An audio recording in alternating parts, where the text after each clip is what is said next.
जय श्री राम।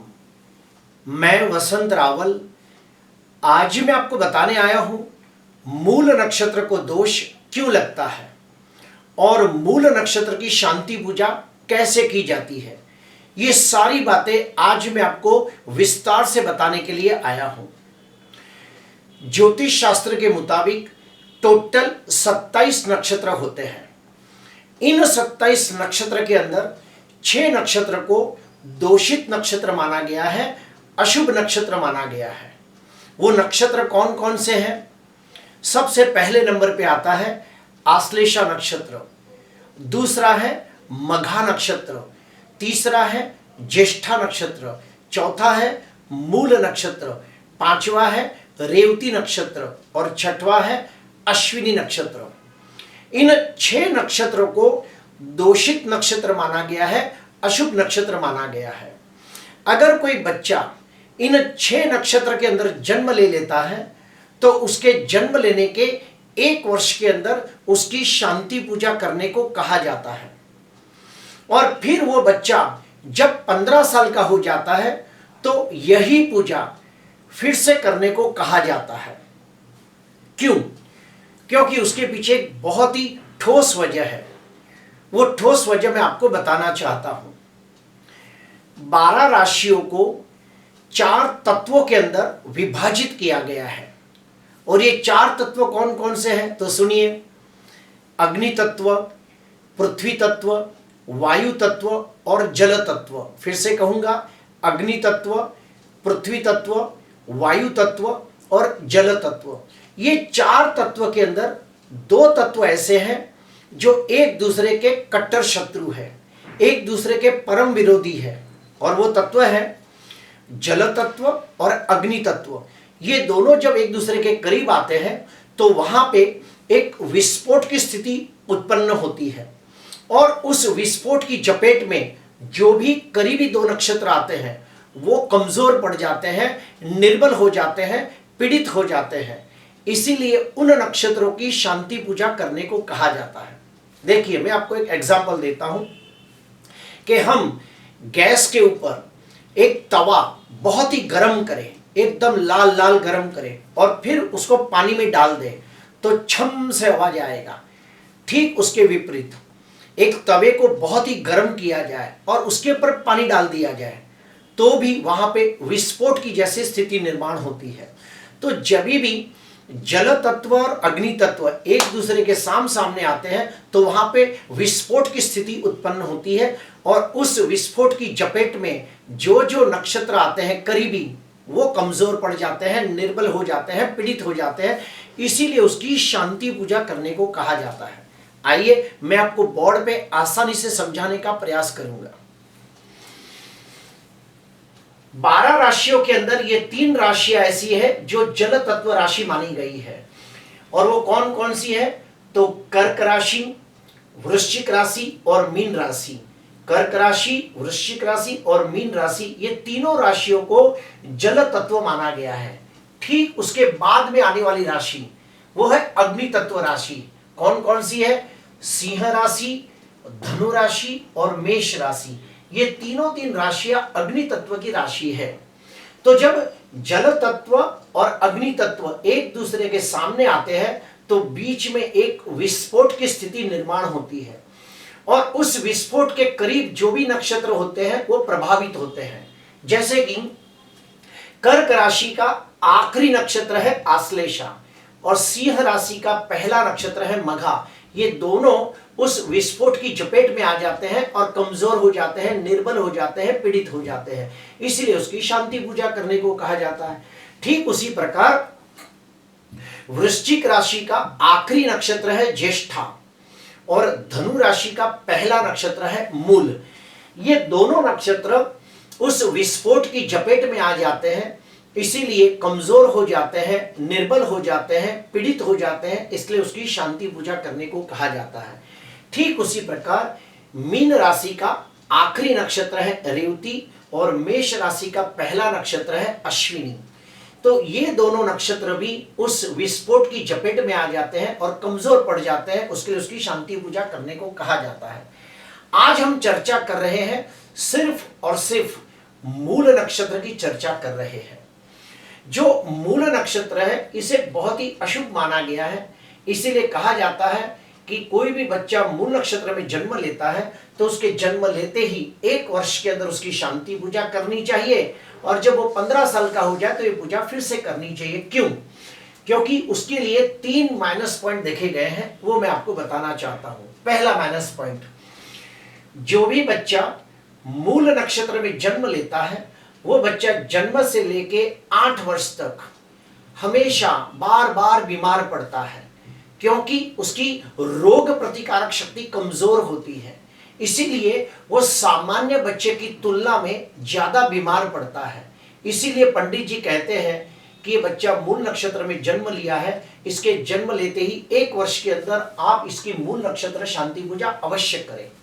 इसका दूसरा माइनस पॉइंट क्या है वो भी मैं आपको बताना चाहता हूं कि जो भी बच्चा मूल नक्षत्र में जन्म लेता है वो बच्चा 12 साल से लेके 22 साल का होता है, उस दरमियान उसकी पढ़ाई कमजोर होने लगती है, वो पढ़ाई में कंसंट्रेट नहीं कर पाता, वो पढ़ाई में फोकस नहीं कर पाता, पढ़ा हुआ भूल जाता है, एग्जाम में सही ढंग से लिख नहीं पाता, और धीरे धीरे उसकी पढ़ाई कमजोर होने लगती है, और फिर वो बच्चा चाह कर भी हायर एजुकेशन हासिल नहीं कर पाता, मास्टर डिग्री हासिल नहीं कर पाता, सेकेंड डिग्री हासिल नहीं कर पाता। एग्जाम्पल के तौर पे ग्रेजुएशन के बाद उसे एमबीए करना चाहिए, सीए करना चाहिए, एलएलबी करना चाहिए, लेकिन वो नहीं कर पाता।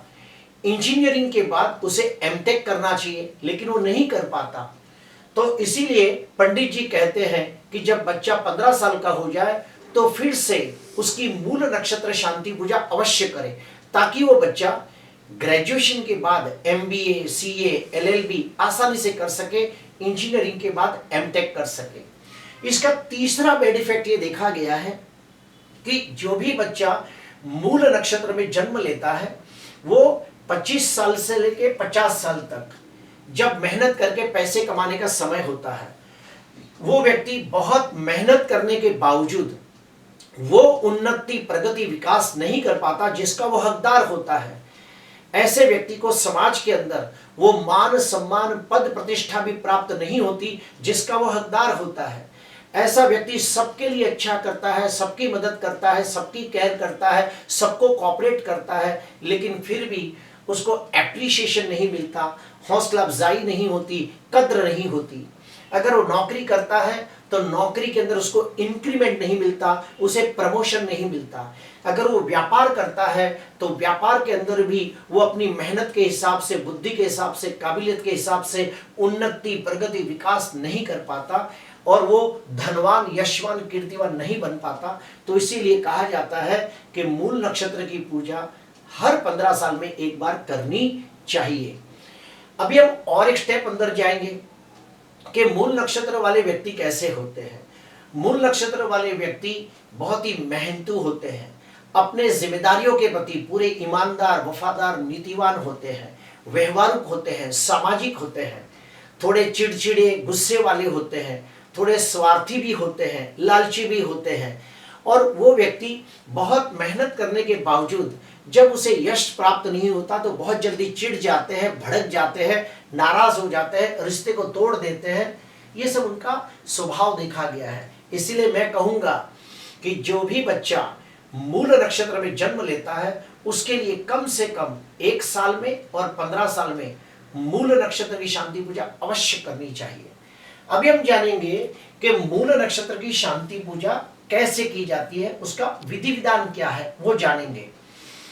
तो मूल नक्षत्र की शांति के 2 कड़क नियम हैं जो सबसे ज्यादा इंपॉर्टेंट है, वो मैं आपको बताना चाहता हूं। सबसे पहला नियम ये कहता है कि मूल नक्षत्र जिस दिन आता हो उसी दिन मूल नक्षत्र की शांति पूजा करनी चाहिए। आपको मैं बताना चाहूंगा कि हर महीने में एक बार मूल नक्षत्र अवश्य आता है, और जिस दिन मूल नक्षत्र आता हो उसी दिन मूल नक्षत्र की शांति पूजा करनी चाहिए। उसका दूसरा नियम ये कहता है कि ये पूजा गलती से भी घर में नहीं करनी चाहिए। अपने घर से दूर कम से कम 10 किलोमीटर या 12 किलोमीटर दूर जाकर ये पूजा करनी चाहिए, वो भी खास करके शिव मंदिर में या फिर दुर्गा माता मंदिर के अंदर जाकर मूल नक्षत्र शांति पूजा करनी चाहिए। अब ये पूजा का विधि विधान क्या है वो सुन लीजिए। सबसे पहला, गौ मुख प्रसर्व शांति पूजा की जाती है। अभी इसका मतलब क्या हुआ तो सुनिए। गौ यानी कि गाय, मुख यानी कि मुंह, और प्रसव यानी कि डिलीवरी, गाय के मुख से दोबारा जन्म करवाना, ये पूजा को कहते हैं गौ मुख प्रसर्व शांति।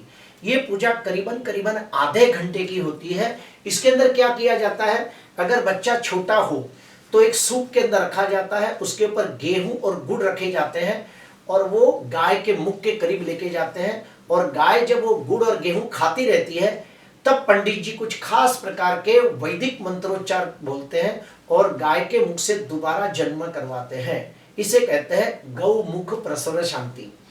उसके बाद मंदिर के अंदर जाकर पंडित जी यजमान के हाथों से संकल्प दिलाते हैं कि ये पूजा कौन से बच्चे की हो रही है, उसका नाम क्या है, उसके माँ बाप का नाम क्या है, उसका गोत्र क्या है, वो सब बुलवाते हैं। उसके बाद दीप पूजन होता है। दीप पूजन के बाद गणेश पूजन होता है। उसके बाद कलश पूजन होता है। फिर पुण्यावाचन होता है। उसके बाद मातृका पूजन होता है। उसके बाद नवग्रहों की पूजा की जाती है। नवग्रहों के साथ साथ उनके अधिदेव, प्रत्याधिदेव, लोकपाल, दिक्पाल की भी पूजा की जाती है। उसके बाद 27 नक्षत्रों की पूजा करनी होती है। तो ये 27 नक्षत्रों की पूजा कैसे की जाती है, एक कमल के जैसा गोल राउंड बनाया जाता है, उसके अंदर 27 नक्षत्र को गोल राउंड के अंदर बिछाया जाता है। हर पान के ऊपर एक सुपारी रखी जाती है, यानी कि 27 विधा के पान गोल राउंड में लगाए जाते हैं। हर पत्ते के ऊपर एक सुपारी रखी जाती है और हर सुपारी के अंदर एक नक्षत्र का आवाहन किया जाता है।